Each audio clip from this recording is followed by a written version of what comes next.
Among the towns of Jutland, Viborg justly holds a high place. It is the seat of a bishopric. It has a handsome but almost entirely new cathedral, a charming garden, a lake of great beauty, and many storks. Near it is Haupt, accounted one of the prettiest things in Denmark, and hard by is Finderup, where Mask Stig murdered King Eric Glipping on St. Cecilia's Day in the year 1286. 56 blows of square-headed iron maces were traced on Eric's skull when his tomb was opened in the 17th century. But I am not writing a guidebook. There are good hotels in Viborg. Priestlers and the Phoenix are all that can be desired. But my cousin, whose experiences I have to tell you now, went to the Golden Lion the first time that he visited Viborg. He has not been there since, and the following pages will, perhaps, explain the reason of his abstention. The Golden Lion is one of the very few houses in the town that were not destroyed in the Great Fire of 1726, which practically demolished the cathedral, the Sonjakirk, the Radhouse, and so much else that was old and interesting. It is a great red brick house. That is, the front is of brick, with Corby steps on the gables and a text over the door. But the courtyard into which the omnibus drives is of black and white wood and plaster. The sun was declining in the heavens when my cousin walked up to the door, and the light smote full upon the imposing facade of the house. He was delighted with the old-fashioned aspect of the place, and promised himself a thoroughly satisfactory and amusing stay in an inn so typical of old Jutland. It was not business in the ordinary sense of the word that had brought Mr. Anderson to Viborg. He was engaged upon some researches into the church history of Denmark, and it had come to his knowledge that in the Riksarkiv of Viborg there were papers, saved from the fire, relating to the last days of Roman Catholicism in the country. He proposed, therefore, to spend a considerable time, perhaps as much as a fortnight or 3 weeks, in examining and copying these, and he hoped that the Golden Lion would be able to give him a room of sufficient size to serve alike as a bedroom and a study. His wishes were explained to the landlord, and, after a certain amount of thought, the latter suggested that perhaps it might be the best way for the gentleman to look at 1 or 2 of the larger rooms and pick one for himself. It seemed a good idea. The top floor was soon rejected as entailing too much getting upstairs after the day's work. The second floor contained no rooms of exactly the dimensions required. But on the first floor there was a choice of 2 or 3 rooms which would, so far as size went, suit admirably. The landlord was strongly in favour of number 17, but Mr. Anderson pointed out that its windows commanded only the blank wall of the next house, and that it would be very dark in the afternoon. Either number 12 or number 14 would be better, for both of them looked on the street, and the bright evening light and the pretty view would more than compensate him for the additional amount of noise. Eventually, number 12 was selected. Like its neighbours, it had 3 windows, all on one side of the room. It was fairly high and unusually long. There was, of course, no fireplace, but the stove was handsome and rather old, a cast-iron erection, on the side of which was a representation of Abraham sacrificing Isaac, and the inscription Et bok bose capital tuetu above. Nothing else in the room was remarkable. The only interesting picture was an old coloured print of the town, date about 1820. Supper time was approaching, but when Anderson, refreshed by the ordinary ablutions, descended the staircase, there were still a few minutes before the bell rang. He devoted them to examining the list of his fellow lodgers. As is usual in Denmark, their names were displayed on a large blackboard divided into columns and lines, the numbers of the rooms being painted in at the beginning of each line. The list was not exciting. There was an advocate, or sagfører, a German, and some bagmen from Copenhagen. The one and only point which suggested any food for thought was the absence of any number 13 from the tail of the rooms, and even this was a thing which Andersen had already noticed half a dozen times in his experience of Danish hotels. He could not help wondering whether the objection to that particular number, common as it is, was so widespread and so strong as to make it difficult to let a room so ticketed, and he resolved to ask the landlord if he and his colleagues in the profession had actually met with many clients who refused to be accommodated in the 13th room. He had nothing to tell me, I am giving the story as I heard it from him, about what passed at supper, and the evening, which was spent in unpacking and arranging his clothes, books, and papers, was not more eventful. Towards 11 o'clock he resolved to go to bed. But with him, as with a good many other people nowadays, an almost necessary preliminary to bed, if he meant to sleep, was the reading of a few pages of print, and he now remembered that the particular book which he had been reading in the train, and which alone would satisfy him at that present moment, was in the pocket of his greatcoat, then hanging on a peg outside the dining-room. To run down and secure it was the work of a moment, and, as the passages were by no means dark, it was not difficult for him to find his way back to his own door. So at least he thought. But when he arrived there and turned the handle, the door entirely refused to open, and he caught the sound of a hasty movement towards it from within. He had tried the wrong door, of course. Was his own room to the right or to the left? He glanced at the number. It was 13. His room would be on the left, and so it was. And not before he had been in bed for some minutes, had read his wonted 3 or 4 pages of his book, blown out his light, and turned over to go to sleep, did it occur to him that, whereas on the blackboard of the hotel there had been no number 13, there was undoubtedly a room numbered 13 in the hotel. He felt rather sorry he had not chosen it for his own. Perhaps he might have done the landlord a little service by occupying it, and giving him the chance of saying that a well-born English gentleman had lived in it for 3 weeks and liked it very much. But probably it was used as a servant's room or something of the kind. After all, it was most likely not so large or good a room as his own. And he looked drowsily about the room, which was fairly perceptible in the half-light from the street lamp. It was a curious effect, he thought. Rooms usually look larger in a dim light than a full one, but this seemed to have contracted in length and grown proportionately higher. Well, well, sleep was more important than these vague ruminations, and to sleep he went. On the day after his arrival, Andersen attacked the Riksarkiv of Viborg. He was, as one might expect in Denmark, kindly received, and access to all that he wished to see was made as easy for him as possible. The documents laid before him were far more numerous and interesting than he had at all anticipated. Besides official papers, there was a large bundle of correspondence relating to Bishop Jürgen Fries, the last Roman Catholic who held the see, and in these there cropped up many amusing and what are called intimate details of private life and individual character. There was much talk of a house owned by the bishop but not inhabited by him in the town. Its tenant was apparently somewhat of a scandal and a stumbling block to the reforming party. He was a disgrace, they wrote, to the city. He practiced secret and wicked arts and had sold his soul to the enemy. It was of a piece with the gross corruption and superstition of the Babylonish Church that such a viper and blood-sucking Troldmont should be patronized and harbored by the bishop.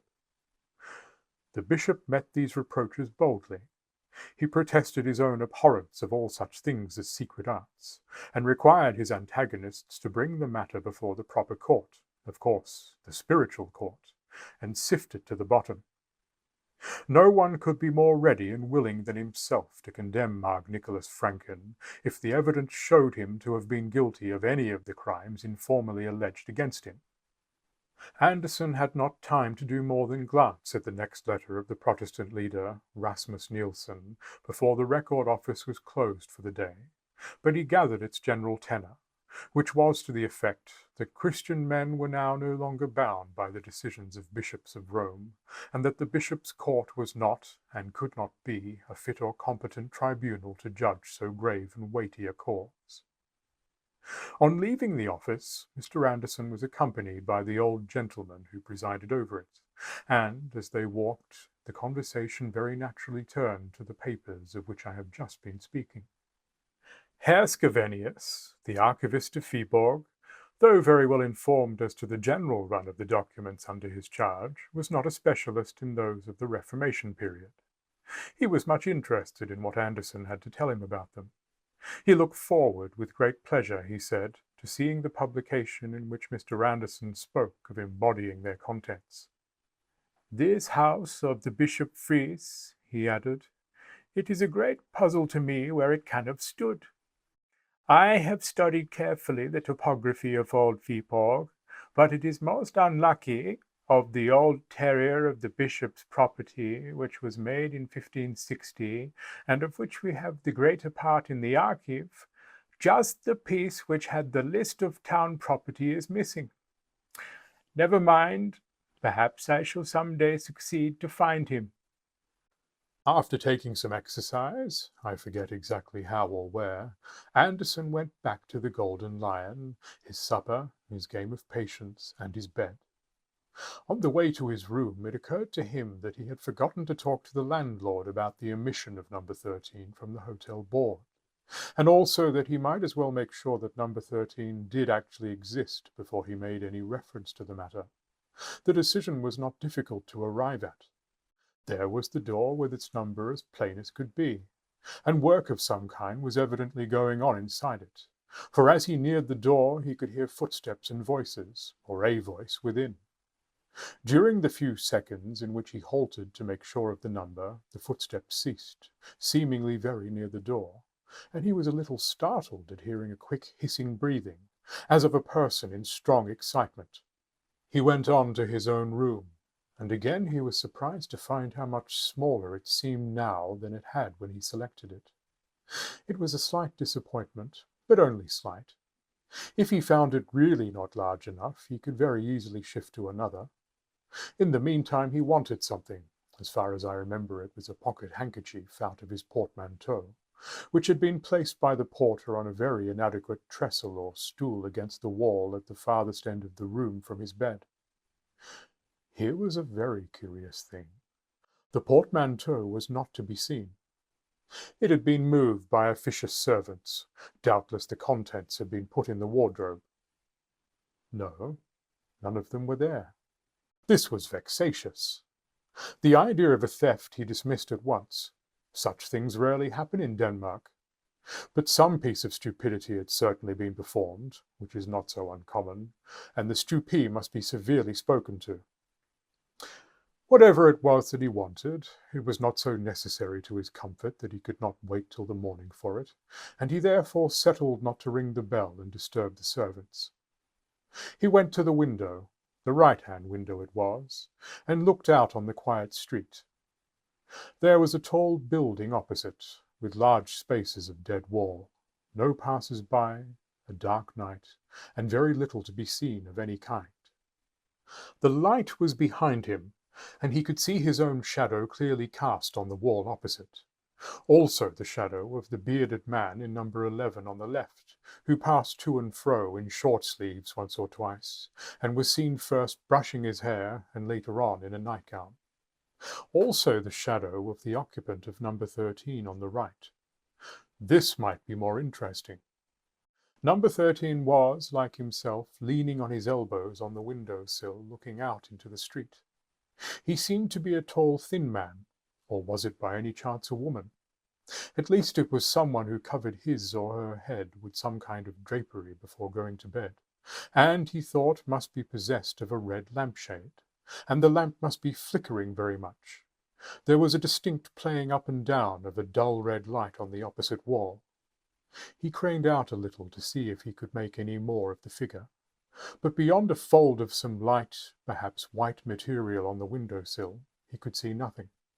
Now came a distant step in the street, and its approach seemed to recall number 13 to a sense of his exposed position. For very swiftly and suddenly he swept aside from the window, and his red light went out. Anderson, who had been smoking a cigarette, laid the end of it on the window-sill and went to bed. Next morning he was woken by the stupee with hot water, etc. He roused himself, and after thinking out the correct Danish words, said as distinctly as he could, "You must not move my portmanteau. Where is it?" As is not uncommon, the maid laughed and went away without making any distinct answer. Anderson, rather irritated, sat up in bed, intending to call her back, but he remained sitting up, staring straight in front of him. There was his portmanteau on its trestle, exactly where he had seen the porter put it when he first arrived. This was a rude shock for a man who prided himself on his accuracy of observation. How it could possibly have escaped him the night before, he did not pretend to understand. At any rate, there it was now. The daylight showed more than the portmanteau. It let the true proportions of the room with its 3 windows appear, and satisfied its tenant that his choice after all had not been a bad one. When he was almost dressed, he walked to the middle one of the 3 windows to look out at the weather. Another shock awaited him. Strangely unobservant he must have been last night. He could have sworn 10 times over that he had been smoking at the right-hand window the last thing before he went to bed, and here was his cigarette end on the sill of the middle window. He started to go down to breakfast. Rather late, but number 13 was later. Here were his boots still outside his door, a gentleman's boots. So then, number 13 was a man, not a woman. Just then he caught sight of the number on the door. It was 14. He thought he must have passed number 13 without noticing it. 3 stupid mistakes in 12 hours were too much for a methodical, accurate-minded man, so he turned back to make sure. The next number to 14 was number 12, his own room. There was no number 13 at all. After some minutes devoted to a careful consideration of everything he had had to eat and drink during the last 24 hours, Anderson decided to give the question up. If his eyes or his brain were giving way, he would have plenty of opportunities for ascertaining that fact. If not, then he was evidently being treated to a very interesting experience. In either case, the development of events would certainly be worth watching. During the day, he continued his examination of the episcopal correspondence, which I have already summarized. To his disappointment, it was incomplete. Only one other letter could be found, which referred to the affair of Mag Nicholas Franken. It was from the Bishop Jürgen Fries to Rasmus Nielsen. He said, "Although we are not in the least degree inclined to assent to your judgment concerning our court, and shall be prepared, if need be, to withstand you to the uttermost in that behalf, yet forasmuch as our trusty and well-beloved Mag Nicholas Franken, against whom you have dared to allege certain false and malicious charges, hath been suddenly removed from among us, it is apparent that the question for this time falls. But forasmuch as you further allege that the apostle and evangelist St. John, in his heavenly apocalypse, describes the Holy Roman Church under the guise and symbol of the Scarlet Woman, be it known to you, etc." Search as he might, Anderson could find no sequel to this letter, nor any clue to the cause or manner of the removal of the casus belli. He could only suppose that Franken had died suddenly, and as there were only 2 days between the date of Nielsen's last letter, when Franken was evidently still in being, and that of the bishop's letter, the death must have been completely unexpected. In the afternoon he paid a short visit to Hallett, and took his tea at Beckelund. Nor could he notice, though he was in a somewhat nervous frame of mind, that there was any indication of such a failure of eye or brain as his experiences of the morning had led him to fear. At supper he found himself next to the landlord. What, he asked him after some indifferent conversation, is the reason why, in most of the hotels one visits in this country, the number 13 is left out of the list of rooms? I see you have none here. The landlord seemed amused. To think that you should have noticed a thing like that. I've thought about it once or twice myself, to tell the truth. An educated man, I've said, has no business with these superstitious notions. I was brought up myself here in the high school of Viborg, and our old master was always a man to set his face against anything of that kind. He's been dead now this many years, a fine upstanding man he was, and ready with his hands as well as his head. I recollect us boys one snowy day. Here he plunged into reminiscence. Then you don't think there is any particular objection to having a number 13? Said Anderson. Ah, to be sure. Well, you understand, I was brought up to the business by my poor old father. He kept an hotel in Aarhus first, and then, when we were born, he moved to Viborg here, which was his native place, and had the Phoenix here until he died. That was in 1876. Then I started business in Silkeborg, and only the year before last I moved into this house. Then followed more details as to the state of the house and business when first taken over. And when you came here, was there a number 13? No, no, I was going to tell you about that. You see, in a place like this, the commercial class, the travellers, are what we have to provide for in general. And put them in number 13, why, they'd as soon sleep in the street, or sooner. As far as I'm concerned myself, it wouldn't make a penny difference to me what the number of my room was, and so I've often said to them, but they stick to it that it brings them bad luck. Quantities of stories they have among them of men that have slept in a number 13 and never been the same again, or lost their best customers, or one thing and another, said the landlord, after searching for a more graphic phrase. Then what do you use your number 13 for? Said Anderson, conscious as he said the words of a curious anxiety quite disproportionate to the importance of the question. My number 13? Why, don't I tell you that there isn't such a thing in the house? I thought you might have noticed that. If there was, it would be next door to your own room. Well, yes, only I happened to think, that is, I fancied last night that I had seen a door numbered 13 in the passage, and really I am almost certain I must have been right, for I saw it the night before as well.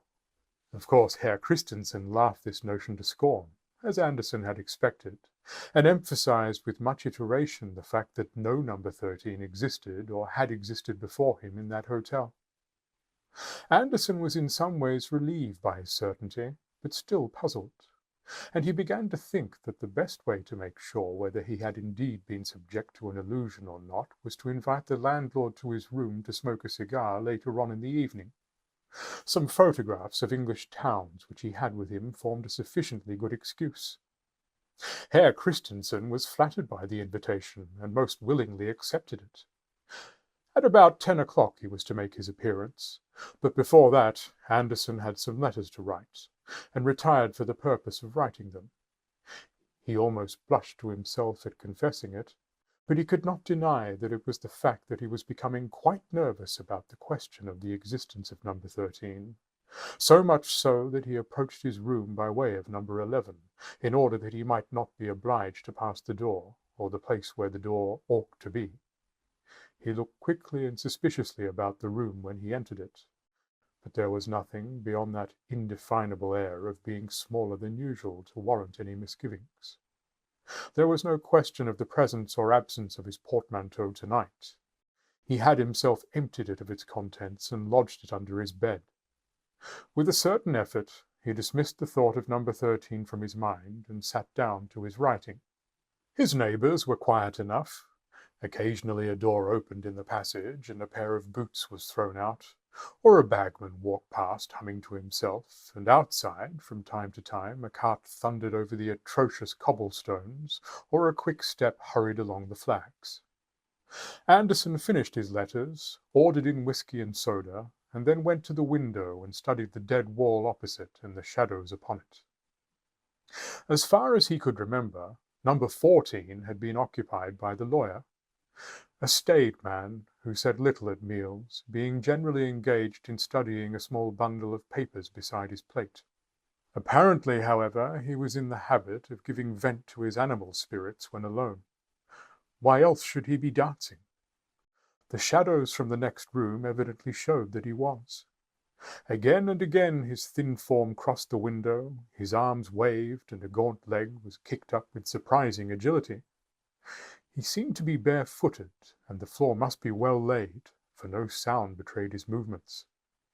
Sagfjära Herr Anders Jensen dancing at 10 o'clock at night in a hotel bedroom seemed a fitting subject for a historical painting in the grand style, and Andersen's thoughts, like those of Emily in the Mysteries of Udolpho, began to arrange themselves in the following lines. When I return to my hotel at 10 o'clock p.m., the waiters think I am unwell. I do not care for them. But when I've locked my chamber door and put my boots outside, I dance all night upon the floor, and even if my neighbors swore, I'd go on dancing all the more, for I'm acquainted with the law, and in despite of all their jaw, their protests I deride. Had not the landlord at this moment knocked at the door, it is probable that quite a long poem might have been laid before the reader. To judge from his look of surprise when he found himself in the room, Herr Christensen was struck as Andersen had been by something unusual in its aspect, but he made no remark. Andersen's photographs interested him mightily and formed the text of many autobiographical discourses. Nor is it quite clear how the conversation could have been diverted into the desired channel of number 13, had not the lawyer at this moment begun to sing, and to sing in a manner which could leave no doubt in anyone's mind that he was either exceedingly drunk or raving mad. It was a high, thin voice that they heard, and it seemed dry as if from long disuse. Of words or tune there was no question. It went sailing up to a surprising height, and was carried down with a despairing moan, as of a winter wind in a hollow chimney, or an organ whose wind fails suddenly. It was a really horrible sound, and Andersen felt that if he had been alone, he must have fled for refuge and society to some neighbour bagman's room. The landlord sat open-mouthed. "I don't understand it," he said at last, wiping his forehead. "It is dreadful. I have heard it once before, but I made sure it was a cat." "Is he mad?" said Andersen. "He must be, and what a sad thing. Such a good customer, too, and so successful in his business by what I hear, and a young family to bring up." Just then came an impatient knock at the door, and the knocker entered without waiting to be asked. It was the lawyer, in déshabille and very rough-haired, and very angry he looked. "I beg pardon, sir," he said, "but I should be much obliged if you would kindly desist." Here he stopped, for it was evident that neither of the persons before him was responsible for the disturbance, and after a moment's lull it swelled forth again more wildly than before. "But what in the name of heaven does it mean?" broke out the lawyer. "Where is it? Who is it? Am I going out of my mind? Surely, Herr Jensen, it comes from your room next door. Isn't there a cat or something stuck in the chimney?" This was the best that occurred to Andersen to say, and he realized its futility as he spoke.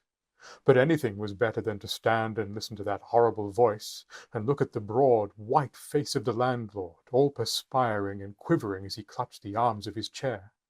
"Impossible," said the lawyer. "Impossible. There is no chimney. I came here because I was convinced the noise was going on here. It was certainly in the next room to mine." "Was there no door between yours and mine?" said Andersen eagerly. "No, sir," said Herr Jensen rather sharply. "At least, not this morning." "Ah," said Andersen. "Nor tonight?" "I am not sure," said the lawyer with some hesitation. Suddenly the crying or singing voice in the next room died away, and the singer was heard seemingly to laugh to himself in a crooning manner. The three men actually shivered at the sound. Then there was a silence. "Come," said the lawyer, "what have you to say, Herr Christensen? What does this mean?" "Good heaven," said Christensen, "how should I tell? I know no more than you, gentlemen. I pray I may never hear such a noise again." "So do I," said Herr Jensen, And he added something under his breath. Andersen thought it sounded like the last words of the Psalter, Omnis Spiritus laudet Dominum, but he could not be sure. "But we must do something," said Andersen. "The three of us.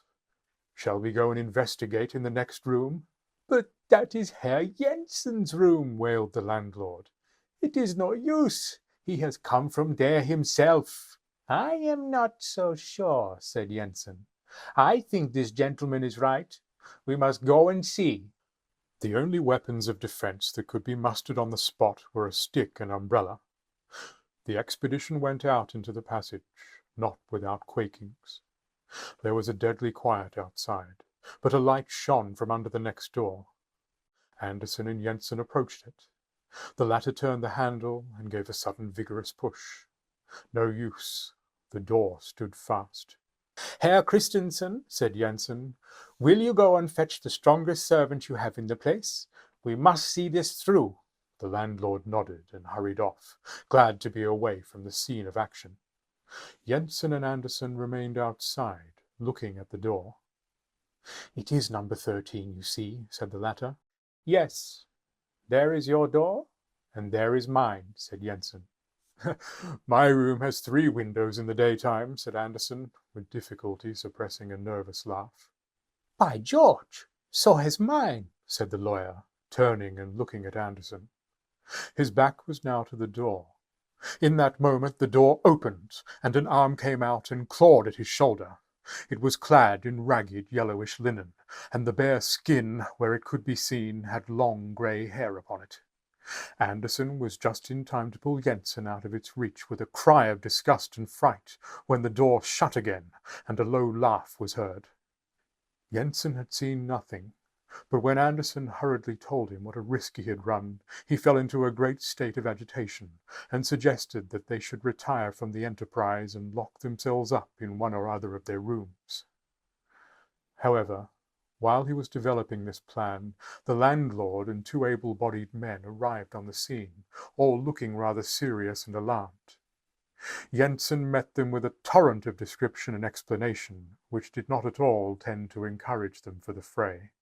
The men dropped the crowbars they had brought, and said flatly that they were not going to risk their throats in that devil's den.